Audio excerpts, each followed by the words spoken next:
Hello students, ഇന്ന് നമ്മൾ discuss ചെയ്യാൻ പോകുന്നത് ലാസ്റ്റ് സ്റ്റോൺ മാസൺ എന്ന് പറയുന്ന ചാപ്റ്ററാണ്. ഈ ചാപ്റ്റർ ഒരു സ്കൾപ്ചറുടെ സ്റ്റോറിയാണ് പറയുന്നത്. സ്കൾപ്ചർ എന്ന് പറഞ്ഞാൽ ശില്പി, കല്ലിൽ ഒക്കെ കൊത്തി ഓരോ ശില്പങ്ങൾ ഉണ്ടാക്കുന്ന ശില്പി, സ്കൾപ്ചർ. അപ്പോൾ ആളുടെ ഒരു സ്റ്റോറിയാണ് ഈ ഒരു ദ ലാസ്റ്റ് സ്റ്റോൺ മാസൺ എന്ന് പറയുന്ന ഈ ഒരു സ്റ്റോറിയിലൂടെ പറയുന്നത്. The story is of a sculptor who belonged to a family of artisans were. അപ്പോൾ ഒരുപാട് ആർട്ടിസ്റ്റുകളുള്ള ഒരു ഫാമിലിയിൽ ബിലോങ് ചെയ്യുന്ന ഒരാളാണ് സ്കൾപ്ചർ. ഈ സ്കൾപ്ചേഴ്സൊക്കെ ഉണ്ടാക്കുന്ന ഈ ഒരു വ്യക്തി. പക്ഷേ അയാൾ നല്ല പ്രായം ചെന്നിട്ടുള്ള ഒരു വ്യക്തിയാണ്. where the traditional art were handed down from one generation to another.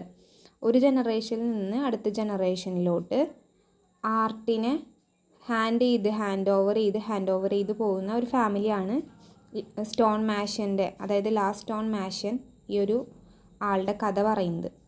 Four generations the family had been carving statues of gods and goddess for temples.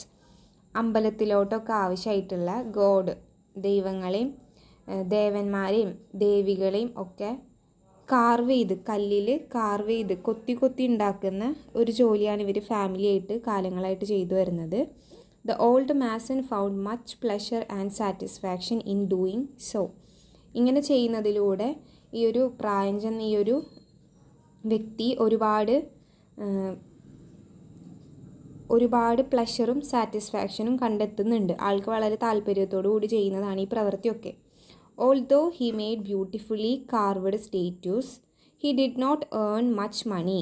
ഇയാൾ വളരെ ബ്യൂട്ടിഫുൾ ആയിട്ടുള്ള സ്റ്റാറ്റ്യൂസ് ഉണ്ടാക്കുന്നുണ്ടെങ്കിലും ഇയാൾക്ക് ഒരിക്കലും അതിന് വേണ്ടത്ര പൈസ കിട്ടുന്നില്ല. But he loved his profession. പക്ഷേ ഇയാളുടെ പ്രൊഫഷൻ വളരെ ഇഷ്ടമാണ്. സോ മച്ച്, ഒരുപാട്. That he could not think of doing anything else to make more money. അതുകൊണ്ട് തന്നെ വേറെ എന്തെങ്കിലുമൊക്കെ ചെയ്ത് പൈസ ഉണ്ടാക്കുക എന്നുള്ള മോട്ടീവ് ഒരിക്കലും ഇയാൾക്ക് വന്നിട്ടില്ല. His young son however had a different opinion. അപ്പോൾ പണ്ട് തൊട്ടേ ഇവൻ്റെ ഈ ഒരു ഓൾഡ് മാൻ, സ്കൾപ്ചർ ചെയ്യുന്ന ഈ ഒരു ഓൾഡ് മാൻ്റെ മകൻക്ക് പണ്ട് തൊട്ട് ഒരു ഡിഫറെൻറ്റ് ഒപ്പീനിയനാണ്. ആ ഒരു യങ് മാൻ എന്ന് പറയുന്നത് വളരെ അംബീഷ്യസ് ആണ്.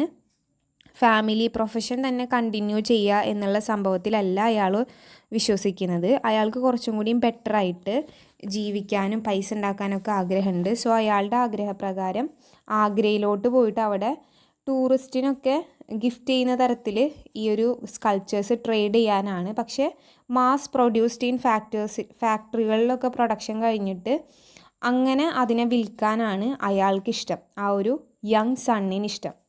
പക്ഷേ there were quickly selling items and individual could make more money in short term. ചെറിയ കാലയളവിൽ വലിയ എമൗണ്ട് നേടിയെടുക്കാൻ പറ്റുന്ന ഒരു രീതിയാണ് അങ്ങനെ സെല്ല് ചെയ്യുമ്പോൾ ഉണ്ടാവാന്നൊക്കെ ഇവന് ഈ അച്ഛൻ്റെ അടുത്ത് പറയുന്നുണ്ടെങ്കിലും അയാൾ സമ്മതിക്കുന്നില്ല.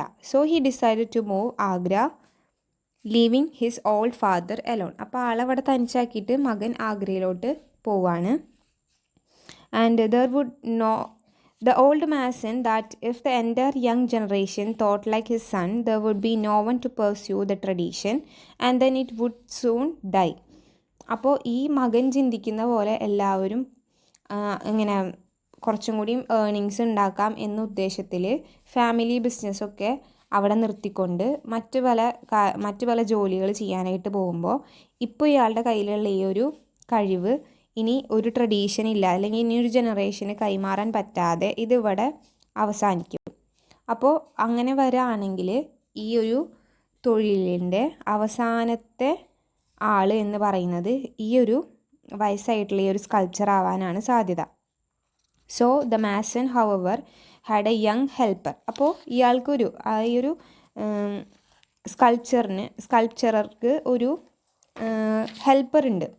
ആ ഹെൽപ്പറുടെ പേര് സാലിം എന്നാണ്. അപ്പോൾ ആ ഒരു സാലിമിനെയും കൂട്ടിയിട്ടാണ് ഇവർ പണികളൊക്കെ ചെയ്യാറ്. ഇങ്ങനെ സ്കൾപ്ചേഴ്സ് ഉണ്ടാക്കുന്ന ഓരോ പ്രതിമകൾ ഉണ്ടാക്കുന്ന പണികളൊക്കെ ചെയ്യാറ് രണ്ടുപേരും കൂടിയിട്ടാണ്. അങ്ങനെ ഇവർ പകുതി പൂർത്തിയാക്കി വെച്ചിട്ടുള്ള ഒരു പ്രതിമകൾ ഉണ്ടായിരുന്നു. അപ്പോൾ അന്ന് രാത്രി ഈ ഒരു മകൻ പോയ ദുഃഖത്തിൽ അന്ന് രാത്രി തന്നെ അതിൻ്റെ ബാക്കി പണി ചെയ്യാൻ ഇവർ ഉദ്ദേശിക്കുകയാണ്. അങ്ങനെ ചെയ്യുന്നതിൻ്റെ ഇടക്ക് ഈ ഒരു ഓൾഡ് മാൻ വയ്യാതായിട്ട് ആൾ വീണ് പോകുന്നുണ്ട്. ജോലി പൂർത്തിയാക്കാൻ ആഗ്രഹിച്ചെങ്കിലും ആൾക്ക് ജോലി പൂർത്തിയാക്കാൻ പറ്റാണ്ട് ബോധരഹിതനായിട്ട് വീണ് പോകുന്നുണ്ട്. അപ്പോൾ അങ്ങനെ വീണ് കിടന്ന് കുറച്ച് നേരം കഴിയുമ്പോൾ അയാൾ ഓക്കെ ആവും. ആ ഒരു അത്രയും ഒരു ടയേർഡായിട്ടാണ് അയാൾ അങ്ങനെ വീണ് പോണത്. സോ അദ്ദേഹം കണ്ണ് തുറന്ന സമയത്ത് പ്രതിമകൾ ആരോ പൂർത്തീകരിച്ചുകൊണ്ടിരിക്കുന്ന ശബ്ദമാണ് അയാൾ കേൾക്കുന്നത്. അപ്പോൾ അയാൾ വിചാരിക്കും തൻ്റെ മകന് തിരിച്ചു വന്നു, എന്നിട്ട് ആ ഒരു സ്കൾപ്ചർ പൂർത്തീകരിച്ചുകൊണ്ടിരിക്കുകയാണെന്നാണ്. പക്ഷേ അടുത്തെത്തിയപ്പോഴാണ് മനസ്സിലായത് അത് അവരുടെ മകനായിരുന്നില്ല, മറിച്ച് അദ്ദേഹത്തിൻ്റെ സഹായിയായിട്ടുണ്ടായിരുന്ന ആ ഒരു സാലിം എന്ന് പറയുന്ന ആളായിരുന്നു. അപ്പോൾ ആ സാലിമിൻ്റെ ഒരു പ്രത്യേകത എന്ന് പറയുന്നത് എപ്പോഴും ഈ മാസ്റ്റർ ഇല്ലാത്ത സമയത്തൊക്കെയും മാസ്റ്റർ ചെയ്യുന്ന ജോലികൾ അല്ലെങ്കിൽ മാസ്റ്റർ ചെയ്തിരുന്ന ജോലികൾ നോക്കി അതെങ്ങനെയൊക്കെ ഉണ്ടായി, എങ്ങനെയൊക്കെ ഇയാൾക്ക് ഉണ്ടാക്കാൻ പറ്റും എന്നൊക്കെ നിരീക്ഷിച്ചിരുന്നതാണ് ഈ സാലിം. അതുപോലെ തന്നെ അവനക്ക് ഈ ഒരു ജോലി ചെയ്യുന്നത് വളരെ ഇഷ്ടമാണ്. അപ്പോൾ അവൻ മാസ്റ്ററിനെ തിരിഞ്ഞു നോക്കിക്കൊണ്ട് പറയാണ്, മാസ്റ്റർ ഓടി വന്ന് നിന്ന സമയത്ത്, ഇത് ഇനി ബാക്കി നിങ്ങൾ എന്നെ പഠിപ്പിക്കുകയാണെങ്കിൽ ഈ ജോലികളൊക്കെ കംപ്ലീറ്റ് ചെയ്യാൻ ഞാൻ നിങ്ങളെ ഹെൽപ്പ് ചെയ്യാമെന്ന് പറയാണ്. പക്ഷേ മാസ്റ്റർ പറയും, ഇല്ല, എനിക്കിനി നിന്നെ പഠിപ്പിക്കാനൊന്നും തന്നെ ഇല്ല, എല്ലാം നിൻ്റെ മനസ്സിൽ തന്നെ ഉണ്ട് എന്ന് എനിക്കറിയാമെന്ന് വളരെ സന്തോഷത്തോടെ മാസ്റ്റർ പറയാണ്. മാസ്റ്റർ എന്ന് പറയുമ്പോൾ ആ ഒരു ഓൾഡ് മാൻ പറയാണ്. അങ്ങനെ സാലിമിനെ വളരെ സന്തോഷത്തോടെ ഹാൻഡ് ചെയ്തിട്ട് അതിലുപരി തനിക്കൊരു പിൻഗാമിയെ കണ്ടെത്തി എന്നുള്ള സന്തോഷത്തിലായിരുന്നു ആ ഒരു ഓൾഡ് മാൻ. അപ്പോൾ ആളുടെ ഫിസിക്കൽ കണ്ടീഷൻ കാരണം അയാൾ ആ ഒരു ജോലിക്ക് വളരെ വലിയ കൺസേൺ വെച്ചിരുന്ന സമയത്താണ് സാലിം വരുന്നതും, അല്ലെങ്കിൽ സാലിം ആ ഒരു വർക്ക് ഏറ്റെടുത്തുകൊണ്ട് അയാളെ ഹെൽപ്പ് ചെയ്യുന്നതൊക്കെ. അങ്ങനെയാണ് ആ ഒരു ജോലി ഹാൻഡ് ഓവർ ചെയ്ത് പോകുന്നത്, അടുത്തൊരു ജനറേഷനിലോട്ട് ഹാൻഡ് ഓവർ ചെയ്യപ്പെടാണ്. ആ സാലിം എന്ന് പറയുന്നത് ഒരു ചെറിയ കുട്ടിയായതുകൊണ്ട് തന്നെ അടുത്ത ജനറേഷനിലോട്ടാണ് ആ ഒരു സ്കില്ല് ആൾ ഹാൻഡ് ഓവർ ചെയ്തിട്ടുള്ളത്. ഈ സാലിമിൻ്റെ ഒരു സ്പെഷ്യാലിറ്റി എന്ന് പറയുന്നത് സാലിം ഒരു ഓർഫൻഡ് ബോയ് ആണ്. പക്ഷേ കുറച്ചും കൂടിയും ഹെൽപ്ഫുൾ മൈൻഡ് എപ്പോഴും സാലിമിനായിരുന്നു. ഓൾഡ് മാൻ്റെ ഹെൽത്തിനെ കുറിച്ചൊക്കെ എപ്പോഴും കൺസേൺ ആയിരുന്നു. അതുപോലെ തന്നെ കാർവിംഗ് എന്ന് പറയുന്നത് ആൾ സീക്രട്ട്ലി പ്രാക്ടീസ് ചെയ്തുകൊണ്ടിരുന്നതാണ്, ആരും കാണാതൊക്കെ. പിന്നെ അതുപോലെ തന്നെ ഇയാൾക്ക് ഫോർമലായിട്ടുള്ള ട്രെയിനിങ്സോ സ്കില്ലോ ഒന്നും തന്നെ കൈമാറ്റം ചെയ്ത് കിട്ടിയിട്ടില്ല. ജസ്റ്റ് ആളത് കണ്ട് നോക്കി നിന്ന് പഠിച്ച ഒരു സംഭവമാണ് സാലിമിൻ്റെ പ്രത്യേകത. പക്ഷേ ആ ഒരു യങ് മാൻ, അതായത് ആ ഒരു ഓൾഡ് മാൻ്റെ മകനായിട്ടുള്ള ആൾക്ക് ഗോപാൽ എന്നാണ് പേര്. ആളുടെ പ്രത്യേകത എന്ന് പറയുമ്പോൾ ആർട്ടിസ്റ്റാണ്, പക്ഷേ അയാൾക്ക് ആ ഒരു ഓണസ്റ്റ് ഇല്ല, അതിൽ തന്നെ വർക്ക് ചെയ്യണം എന്നുള്ള ആ ഒരു ചിന്ത ഒന്നുമില്ല. കൂടുതൽ അംബീഷ്യസ് ആണ് പൈസ ഉണ്ടാക്കാനും ഒക്കെ. ഒരിക്കലും അയാൾ ഒരു ഗുഡ് സ്കൾപ്ചറർ ആയിരുന്നില്ല. ഡെഡിക്കേഷൻസും കമ്മിറ്റ്മെൻറ്റും ഒന്നും ഇല്ലാതെ, ജോലിനോട് ഒരു സ്നേഹവും ഇല്ലാതെ വർക്ക് ചെയ്തിരുന്ന ഒരാളാണ്. ആളെപ്പോഴും ആളുടെ ആ ഒരു ട്രഡീഷണൽ വർക്ക് ഫോമിനോട് എതിർത്ത് നിന്നിരുന്ന ഒരാളും കൂടിയാണ്. അതാണ് ഇവർ തമ്മിലുള്ള പ്രധാന വ്യത്യാസം എന്ന് പറയുന്നത്. ഇത്രയാണ് ഈ ഒരു സ്റ്റോറിയിൽ പറയുന്നത്. സിമ്പിളായിട്ടുള്ളൊരു സ്റ്റോറിയാണ് ദ ലാസ്റ്റ് സ്റ്റോൺ മാസൺ എന്ന് പറയുന്നത്. So thank you.